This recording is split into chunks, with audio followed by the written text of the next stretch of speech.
So this hair is still pretty damp. I just took a shower. I softened my butter while I took a shower. It is very, very soft. This hair is probably going to be dry by the time we're done because it's 84 down here. And once the oven goes on, it's going to be even hotter.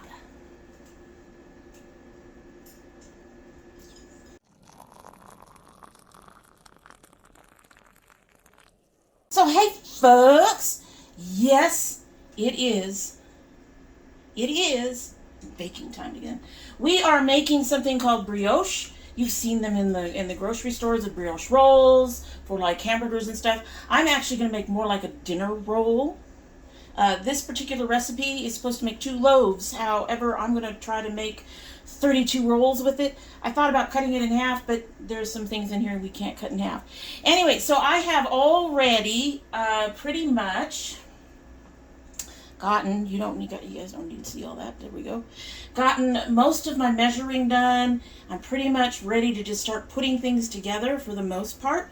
So we're going to start with our flour mixture. This is 7.5 cups of flour. And we're going to add, if I can find the damn thing, a teaspoon of salt. It actually calls for a bit less than that, but we have noticed that a lot of these recipes go kind of light on the salt. So we're doing a teaspoon of salt. I'm using kosher salt. You can use whatever salt you want. This is just our main salt that we use. I honestly don't mind using the regular iodized salt. It is a little cheaper than the kosher stuff.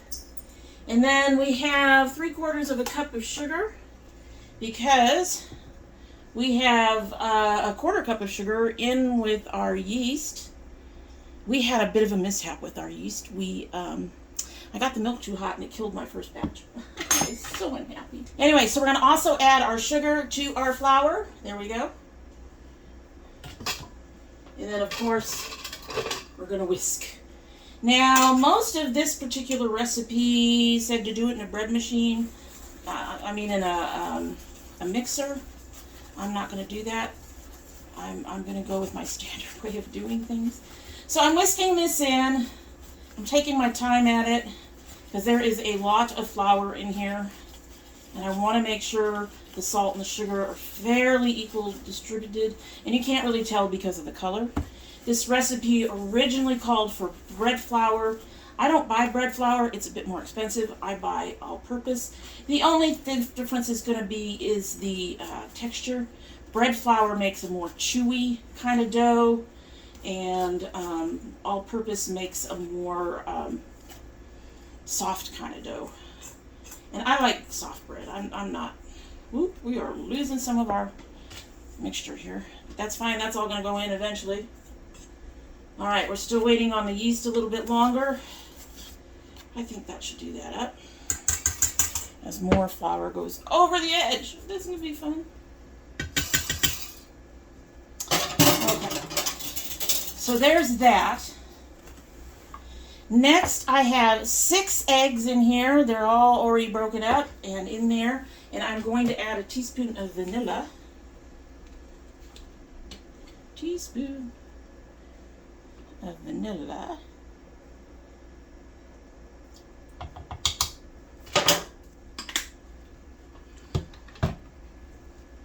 And then I'm going to beat them a little bit. I don't want to overbeat. I don't want to turn them into a big frothy mess. But I do kind of want to get the yolks and stuff broken up and mixed into the whites.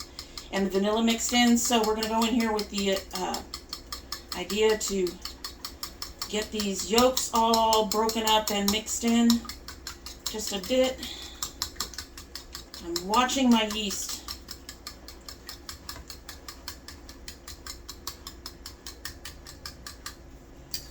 So, brioche is a what they call an enriched bread, which means it uses milk and or eggs to enrich the dough. Brioche has got so many eggs. It's got 6 eggs for these 2 loaves, and that's where it gets its sort of yellow color from.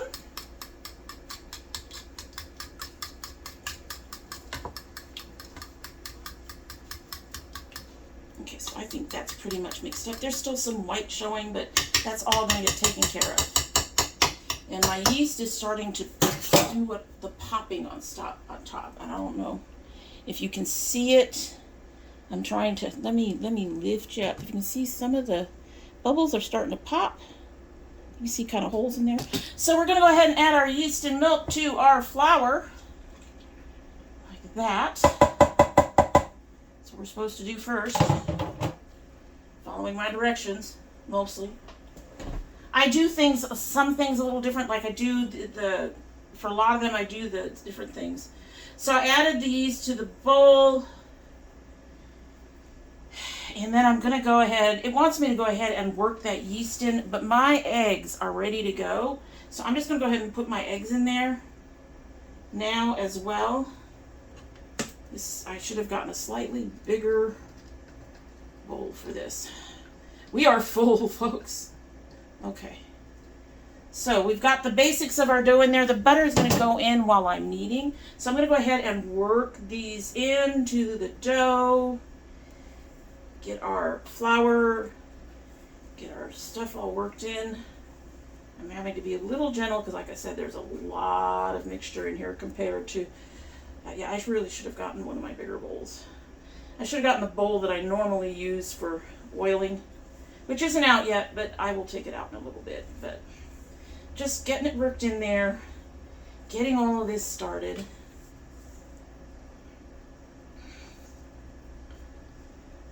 I want to get all of that mixture, all of that liquid worked in.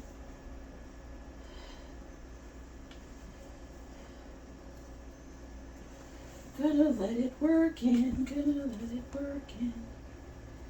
Yeah.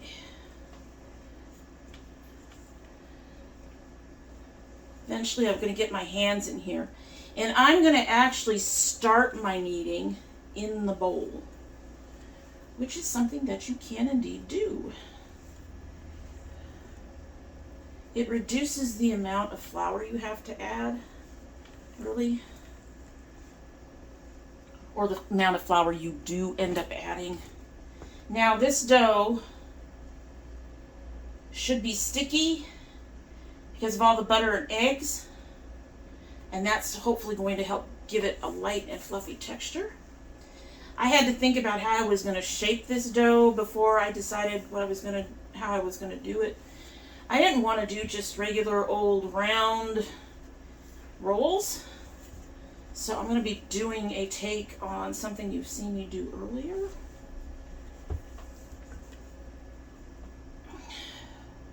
Okay, so now I have to get my hands in there. I don't mind. My hands are clean. It's a little work, but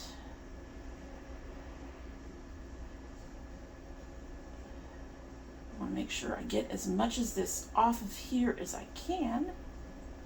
I want all my dough in my dough, if I can get it in there. But here we go. So we're supposed to go ahead and beat or pull together the dough until it begins to come together, and then we're going to add the butter. And I'm not going to pull this out until I have the butter fairly well mixed in. This butter is really soft. Really soft. It's going to be really soft. Kind of wanted to keep using my spatula for a bit, but that spatula's a bit soft, so it's a little harder to work with. We're trying to get this in here. I've got lots of flour on the edges. So I'm just sort of rolling my hands through it and pulling it over and trying to pull up any stuff off the bottom and pull it all together. And then hopefully we will get this dough. It is starting to come together just a little bit. It is all over my hand though. That is shaggy. That is a shaggy dough right there. It's supposed to get better. One of the reasons I will sometimes start my knead inside my bowl is so I can pick up all this stuff off the edges.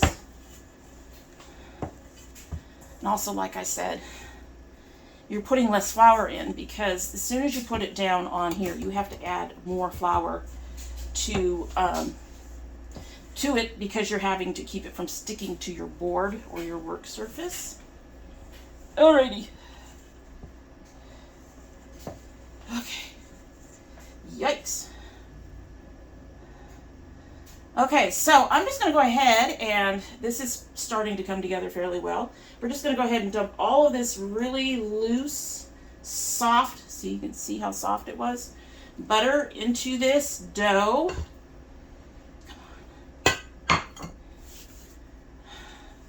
I'm going to try to work that in. Oh, that's fun. This is probably why most people choose, at least, it's probably why the recipe chose to use a bread hook in a mixer. Was because, that's a lot. But it is starting to take some of that dough off of my fingers, which I don't mind.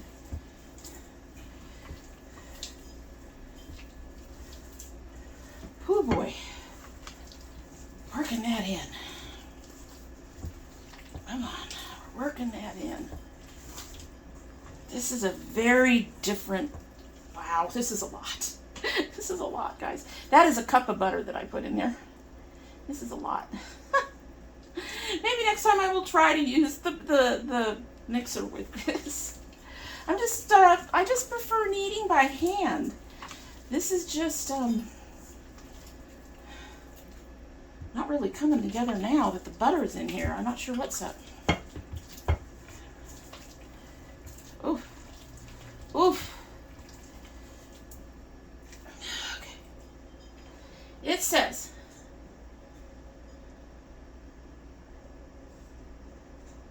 till the dough is smooth and elastic. If the dough isn't coming together well enough, add an additional 1/4 cup of flour. I don't want to do that yet. We just started to get this. We all know that the kneading takes time. So I'm just going to keep going ahead and doing this. We'll probably be back in a few and I'll let you know what I did. Whether or not I felt like I had to add more flour to deal with all this butter. That's a lot of butter, folks. Oh boy. Oh boy. It's a lot of butter. So the dough is starting to come off my hands. It's been a few minutes. But the dough is starting to come off my hands. That's hopefully a good sign. I don't know yet. We'll have to see. It's still not smooth and elastic and all the things. It's still not something that I can pour out onto the board. It's a good thing I decided to do it this way. Oh boy. Part of my problem is I don't know how many of you know about it, but I had a fall not too long ago. Well, actually over 6 months ago. But it messed up my shoulders a little bit. And so doing work like this sometimes is hurting. But we're going to go ahead and... I wanted to make this bread. I'm going to make this bread. We are going to make this bread. So, be back when it's ready to be out on the board and played around with a bit. Sticky dough. Okay, so I think we're at the texture that they were looking for. It's still soft. It's still very sticky. I've been flouring the board a bit. I did add flour to the dough itself because it was just not coming together with all the eggs and butter, which is fine. But of course now we've got to make sure it proofs appropriately. We've got to get it rolled appropriately, which means, oh, wow. Maybe another couple of kneads. And yes, I know I'm adding a lot more flour probably than I should. It does seem to be picking up after itself, which is nice because a lot of doughs like to leave remnants of themselves on my board. This is really astonishingly soft. It's supposed to be soft and sticky, yet at the same time, smooth and elastic. Well, that is very smooth and elastic. It's still got stickiness. It is still soft.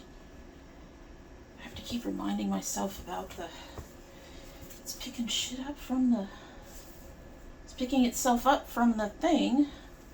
It's not leaving much behind. I don't want it under kneaded. I don't know if you guys are going to see this. All right. Poke. Poke. There's still a bit of an indentation there. We're going to give it a little bit more.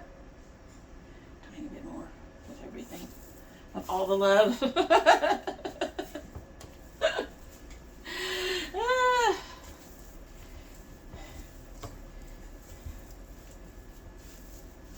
It is working really smoothly off this board. I'm really kind of surprised.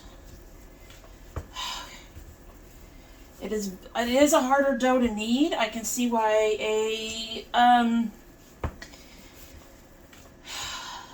mixer with a dough hook might be the better bet, because it is so soft and pliable.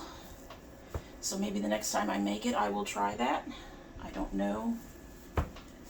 My poor little mixer is so old. I need one of the newer ones with the bigger bowl, I think. Especially for a dough this size. Okay, let's try it again.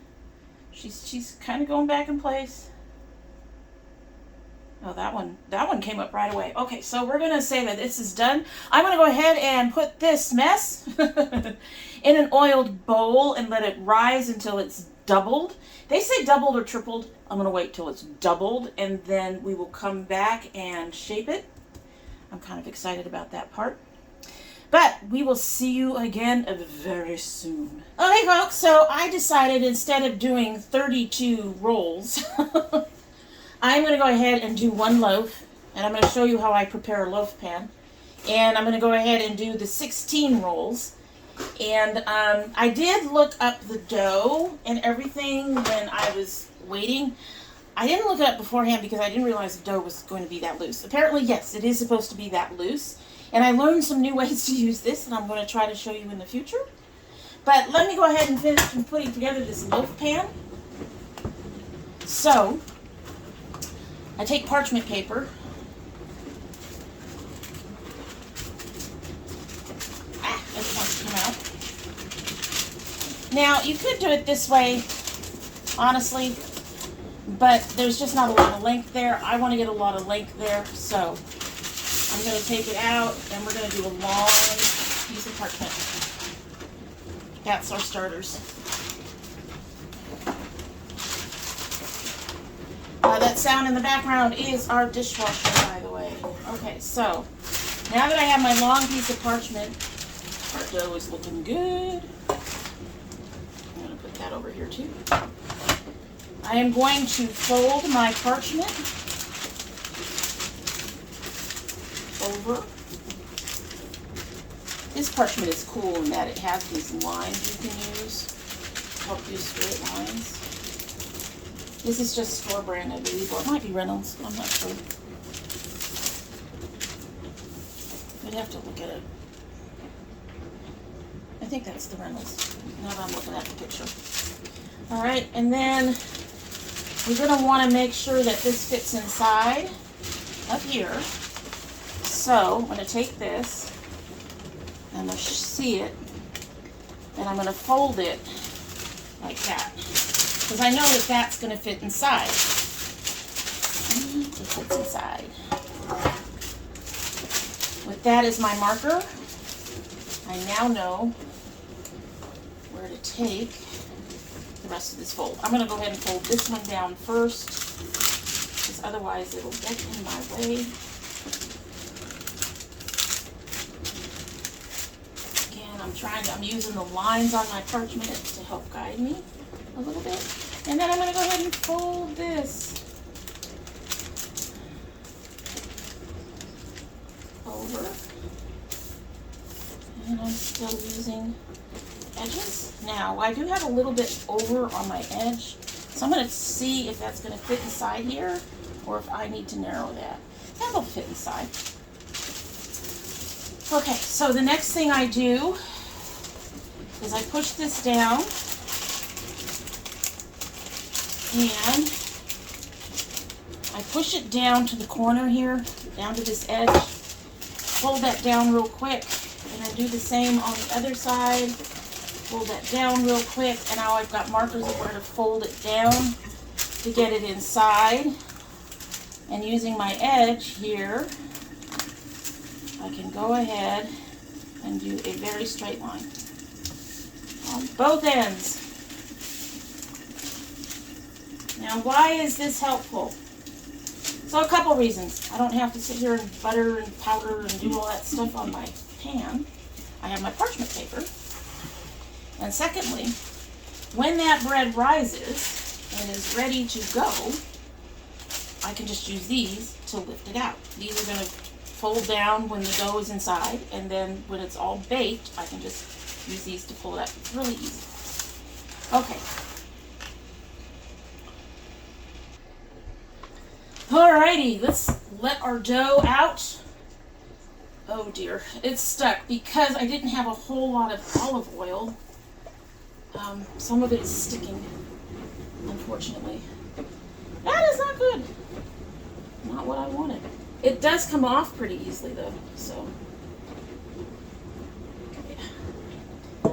I had to text my daughter and say, we need olive oil, we're out. I barely had enough for this. Okay, so I have this big, huge thing here, right? I'm moving shit over. I am going to push this in this direction. Oh, she is just sticking on everything. And use this to help pull her up. Okay. And we've got ourselves, hopefully, something.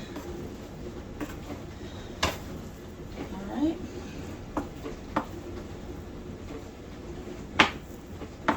Come on. I need you to come over. We need more dough over here. We want this to be as equal as possible.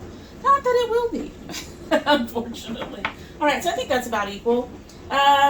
So I have marked this. I have a little marking here and a little marking here. That actually takes this beyond 14, so that I now have 16 inches on here. But since I have the 14 and we've done this so that it's pretty evenly, mostly evenly done, I can go ahead and go to my 7, and that's where I'm going to cut this dough. Cut this dough. All right, so I'm going to take this piece and put it back in my bowl. Come on, upsy daisy, back in the bowl. And this piece, hi. First thing I'm going to do is try to roll her to about, say, 15 inches. So I want to reach one of my two things and just be on the end for the other. Right? I'm going to go ahead and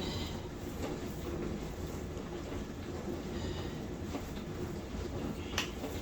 So we're rolling her around a bit. I don't want to do it too much. Okay, so that's about where the 15 is. All right. And starting on this end, since this end I have right where the 0 starts, and this is about where the 15 is, using this end, I'm going to find my 5. Try to find my 5, I can't see. Alright, we're going to cut that at 5. Set that over. And then we're going to cut this one at 10. Roll that over. It is coming up pretty good. And then we're going to go ahead and roll this out as best we can. Roll. We want another nice long thing because we're going to try to braid it.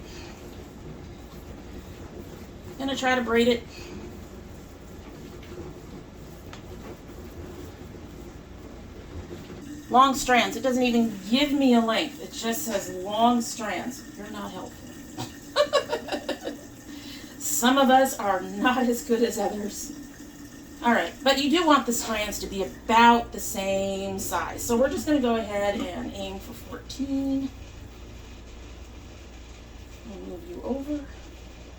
Glad it's coming up off the board really easily.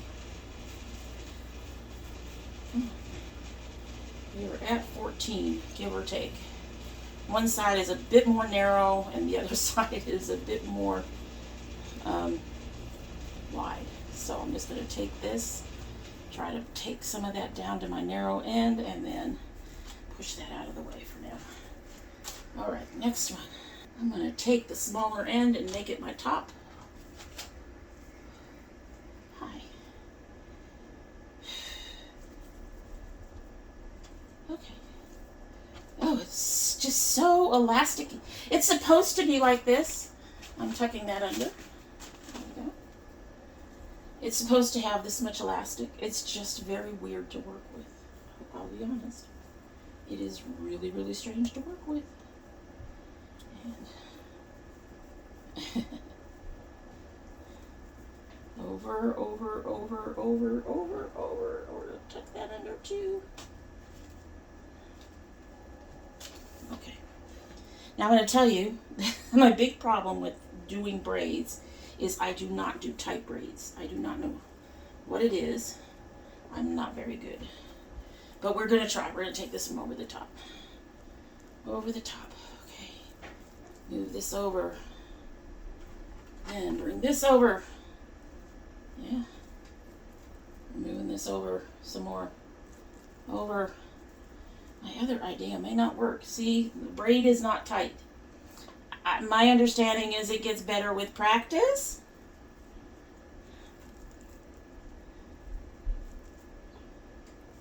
I am trying. I really am trying. I'm not getting much of a braid. Okay, so now we're going to take that end and do the same thing we did to the other end and just block it all up. Now comes the fun part. I probably should have done this on top of the paper. Haven't we had this problem before? You'd think I'd learn. Okay, we're going to get this into the tin, such as it is. Oh my, it's so loose. I suspect I'm going to lose some of my braid. But there, she's in the tin. Okay, so now we're going to let that sit and do its proofing. It still looks very mushy to me. It doesn't look right at all. All right, moving that back. The next part's going to be a little weirder. Hi. You ready for this? I don't think you're ready for this. I know I'm not ready for this. Okay. So this one, I'm going to roll out to 16 using my little dots that are on my thing. I mean, I don't think you guys can really see them, but there's little black dots that tells me where it's an inch out from here. So I'm going to roll this out to 16. Actually, you know what? Make it easier. I got it at 14 now. I'm going to go ahead and cut it at 7. Make my life easier. Move back. All right, so this we're going to roll out to 8 if we can. Right? So my 8 is right there. No, my 8 is right there. So moosh, moosh, moosh, moosh. Big part of the problem is trying to get it all about the same size everywhere. Okay, so there's 8. Right? Right about. Okay. And I'm going to use my 1 marker measures. I'm a little worried about that being too small, but the other part of the problem is that the dough is just so elastic that it just keeps shortening in on itself. It's okay.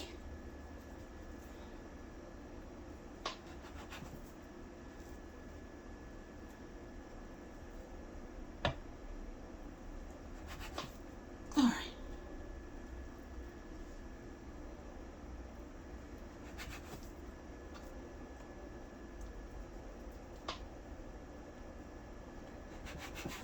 Okay, so I do think these two ends have the least amount of dough. I'm not sure who has the most. I'm actually going to pinch a bit of dough off of this one, put it on that one. Because you seem kind of fat. You seem kind of fat. Pinch. Oh, look at that one. They don't need much, I don't think. All right. So I had to think about how I wanted to do these. I don't want to just do round balls. So I am getting these all the way out. There you go. Working there. To about 14. And then, once again, we have stuff that's thinner than other stuff, but we're just going to go with it. This dough is just so weird. It's much harder to control, I think, than other doughs. All right, so then I'm going to fold it in half, and then I'm going to turn it, twist it on itself. Right? It's not twisting well. I don't know how this is going to work, folks. And then, come on, twist, twist, twist, twist, twist, twist, twist. I'm going to go ahead and do that round roll-up we saw in others. I'm going to snail it around itself. Not getting much definition there, but that could be me. All right, I've got my parchment paper here. I'm going to put 8 on each thing of parchment, and then we'll raise them, and then I'll be back again. This was a short one. See you again soon. All right, back real quick because I found a different way to do the actual twisting part. So I've got it folded in half. I'm going to do my twisting starting here, and I'm working my twist on my way down. And then I am letting that big bump that was at the end be my base and just curling the twist around it. They're still not quite defined, but it's easier than fighting and trying to get the whole thing to twist around itself and all that stuff. All right, so I've got 4 done. I've got 12 more to go. And then they got to rise again and go in the oven. So you guys will get to see the finished product. So, as I noted at the beginning of this video, the hair is indeed dry, except for underneath in the back.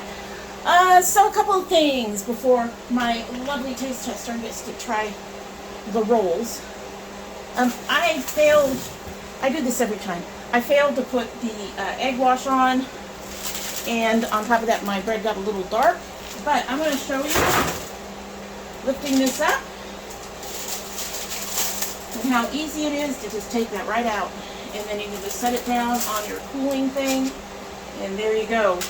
So that is one of the reasons why I set up my baking pans that way. It just makes it really easy to get that bread out. My rolls did come out a little bit lighter. The design did not quite show up the way I hoped it would. It was a very soft dough, and I think that was part of the problem, and I over manipulated it a little bit. So, husband of mine. Yes, yes, it is very hot in here, folks. It is very hot. So, I'm going to turn this a little bit. Say hi. Hi.